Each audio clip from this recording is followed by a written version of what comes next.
Whoa, it's Wulzy. Welcome back to another building video on my brand new demon level. This intro is recorded after I've recorded the whole thing because part of it was recorded with the game volume way too high, so certain playtesting will be voiced over in editing to explain what I was thinking. In this episode, I want to work on the next effect that is going to lead on into this mini cube section, which is going to be a reforming effect. I'm going to fill up a 10 by 8 section of mini squares while I say this. This isn't the first time I've done a reform effect in a level, but I just want to use it for the transition so that when this background comes together I can use it for something. So I've got this right here. It's going to be added to group 3, which is my moving group.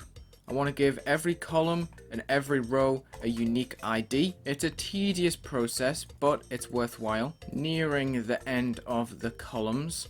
Boom, that's all done with. Now I just need to do the rows. I'm briefly adding a small note at the bottom just so I remember what groups are what. And it's ending on a funny number, 144. With that done, we've still only fought half the battle with this. The lowest group is 107, the highest group is 144.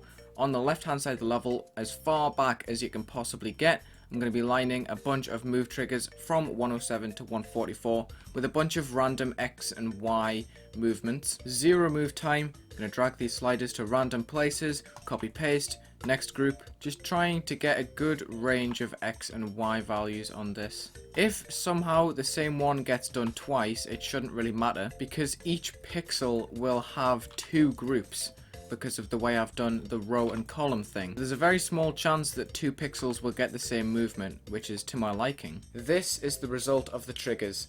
These are the starting positions of the blocks before they move into their original place. I'm afraid this was only half of the trigger work. I've copy pasted these, moved them to the side, and I need to go and flip all of these X and Y values from positive to negative and negative to positive. With all of them selected, I'm going to change the easing to ease in out and change the move time to 8 seconds or so. This takes a very long time, but it could take even longer if we did all of the pixels individually, so at least we're being efficient in the process. Have you ever noticed that when you click into a box with a negative number, it just deletes everything in there, but when you click into a box with a positive number, the cursor goes right on the end? I don't know why it does that. So here, I'm just finishing things up, and we're about to see if the blocks fit perfectly back together. As you can see, it's worked. See, imagine if I did this pixel by pixel and not using the row and column method. That would have been 360 individual groups on top of the, 107 that we've already used? So, for these moving squares, I'm thinking of having it as a low opacity, fully saturated pink, and then add a color trigger for color ID 4, changing it back to full opacity with a 1.5 second fade time. I'm also going to change the move time on these triggers and the easing to make it a bit more appropriate. The first easing I chose was a little bit too quick for my liking. I wanted the blocks to speed up in the middle of the ship. Okay, move time 7. I'm rearranging this so it lines up with the portal.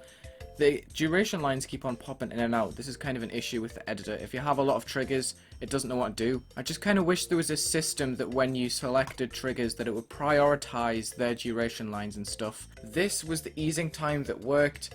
And, as you can see, it ends right on the portal. I also want to change the second set of pulse triggers to a shorter fade time and maybe a shorter fade in time, because the way it is, these blocks on editor layer 10, the reformy ones, are coming up above the second set of pulse triggers, so you can't really see that happening.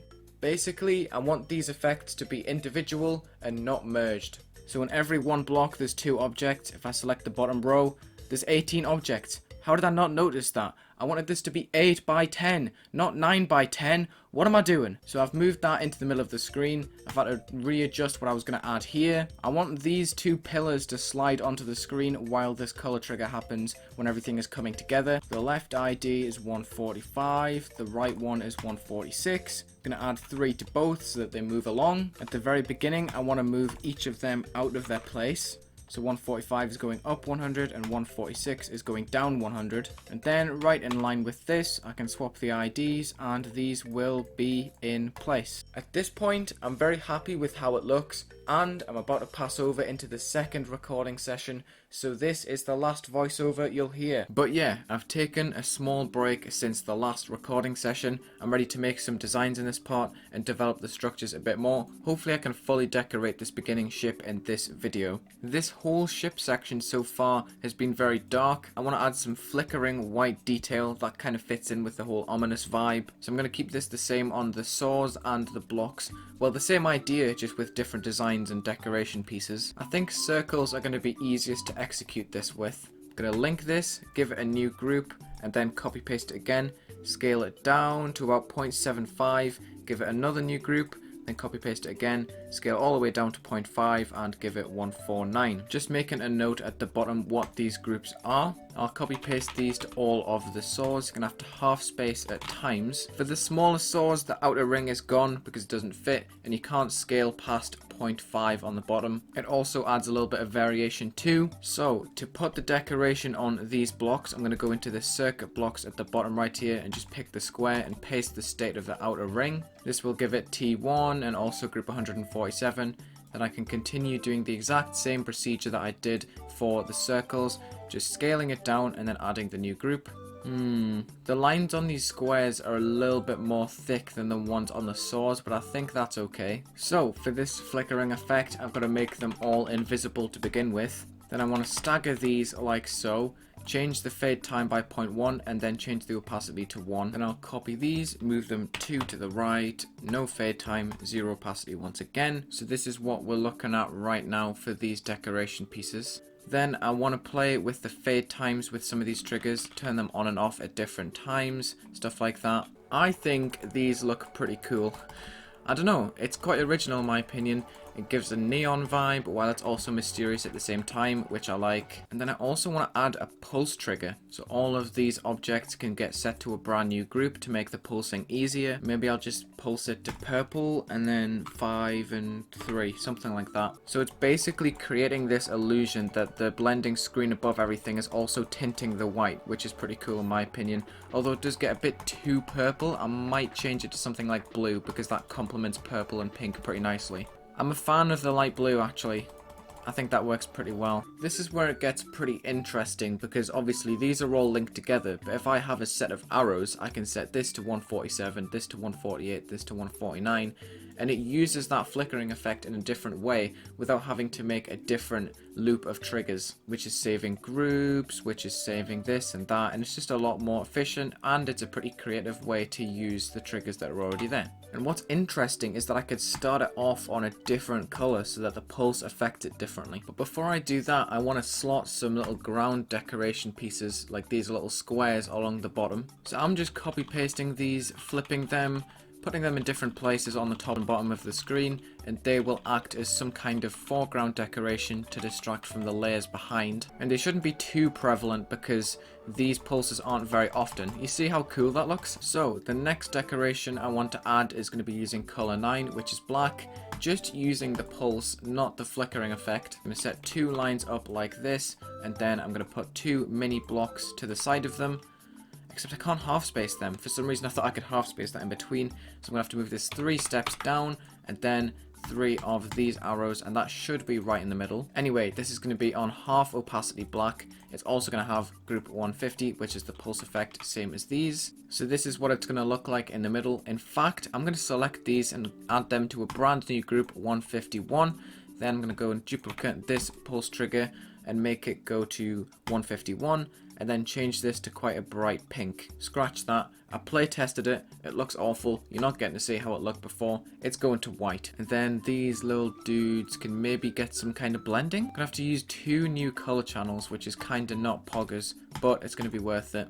Make sure I add this to black blending with 50% opacity too. So I've got the 2 different blocks right there, and I think those should get colorized by the blocks above. Obviously I'm not just going to be pasting the exact same pattern everywhere. I do want to vary it up with the placements. You see how every block is looking different right now. To make this look good, I need to fix the layering. So this overlay on the base of the blocks is going to T1, and then the decorations I've just added are going to be going to B1, because before I go and play test, I want to change the pulse to a grey, and while it's grey it can be colorized, so I need to make sure it's behind the stuff that's uplifting the base blocks. And boom, let's have a look. This looks pretty nice in my opinion. I might add some outlines to these blocks actually, something I haven't considered at all. No, I found the issue. It's because these lines seem to connect to the spike, but they don't at the top, so it looks quite ugly. I'm just going to shift them to the right like so, maybe even further with the whole lot. You know what? I'm going to give these lines group 147. I'm going to link them so that if it goes wrong, I've got an easy way to change this. But I was going to also add these dots to group 149, but I've changed my mind because they're already quite low opacity. I don't think it'll be very significant. So now I'm changing the value of these lines to 148 so that they are the middle value of this flickering effect.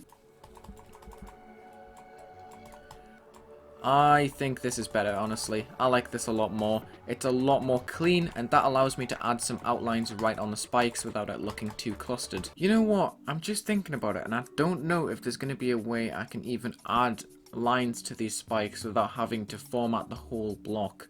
Because these decoration pieces are very bitty already. I don't want to add even more to that.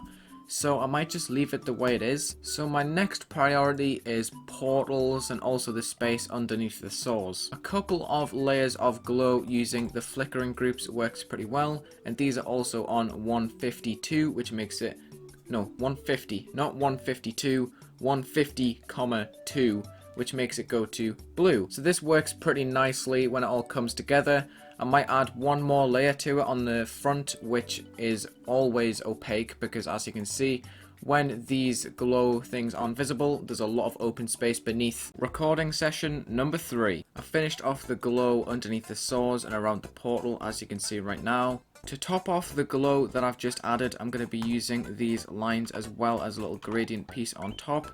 Then I'm going to line them up near the center of these two blocks. Add them to color 1, add them to group 151 so that they fade to gray. Then I just need to copy paste this and move it to the other side at the same space, like so. Just need to distribute them to all of the glow pieces that I've added, and I'll go and play test it. I've put those on B3. As you can see, they're going behind the custom waves that we made. I think they fit in pretty well. They don't distract at all from the other effects, and they fit in quite nicely with the glow on top too. Now here's a big moment. I'm making a second layer to the main blocks in the level. I'm using scaled up objects to make the center of this. Then I'm going to set this to color 9, and I think B3 again for now. This might change. You'll notice that these are indented slightly because I've used these 3D line blocks to make about 10 steps wide gap between. Just need to make sure that this 3D line is lined all the way up to the slope right there. Also, one thing I noticed in editing was that these lines run over into nothing because of this slope. So I'm going to delete these. Oh, they're all linked. Hold on. Let me just disable link controls. Then I can just delete these two lines. It's still pretty clean right there. I saw that in editing and I was kind of panicking about how I would fix it, but it was a very easy fix. Here we go. This is looking very nice at the moment. It's looking very whole now that these blocks have some sort of filler to them. So you'll be seeing right now on these little base blocks that I've made that there's little waves appearing on them. These waves are on mixed Z orders. So the gradient block is on 9, which is higher than the block, but the base blocks of that are lower than the block. So only the tip of the glow is showing above that, and it looks like the block has a waving pattern on it. Granted, this isn't very noticeable, but it makes me reluctant to add something on top of it because it does look pretty cool. I think I have a clever idea for an arrow. So this arrow is going on B2. I'm going to leave it on 10. Then I'm going to line up 3 mini arrows to go on top. These are going to be white, and they're going to have group 151, which will pulse them to grey. The left's going to have 147. The middle's going to have 148. You know how this goes. Just going to slip these on top like so on B1. Alright, once I space this and rotate it a little bit,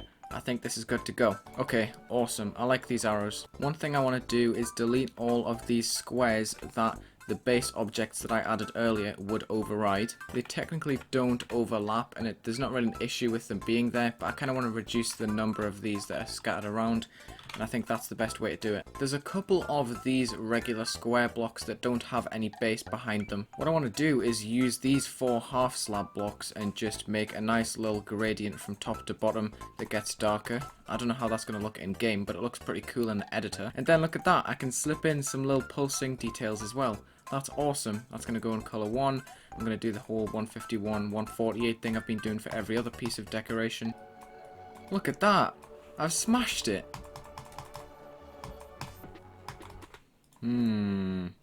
Not really feeling them on the end of that because when the pink goes into the background, they become way too opaque. So I'm thinking, what if I add these to half opacity black? It doesn't look bad. It definitely doesn't look bad. It just looks weird. Also, alert, alert. These star objects do not go behind the waves, so I've got to make sure that they go on B3. Small thought, what if I add some blending detailed spikes with a white outline that go on group 148?